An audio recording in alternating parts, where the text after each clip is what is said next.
You can contract the words mwen, ou, nou, li, and yo before the words ap or ale. The first step is to keep only the first letter. The second step is to combine that first letter with the words ap or ale. For example, consider the Creole phrase li ale l'école, which means he or she goes to school. When you contract that phrase, it will be l'ale l'école. Notice how only the first letter of li remains and then is combined with ale.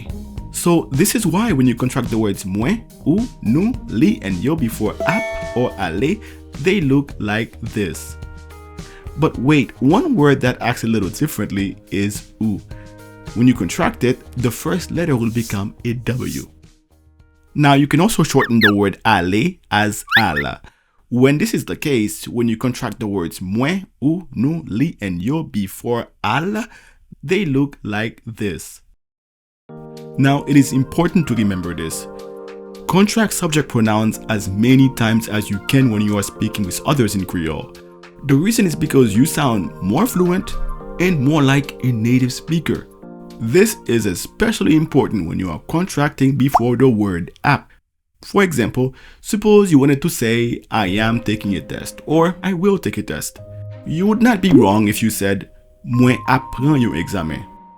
But it's more natural and more familiar to Haitians if you say, m'apren yon examen. If you rarely contract the subject pronouns, you are sounding overly formal.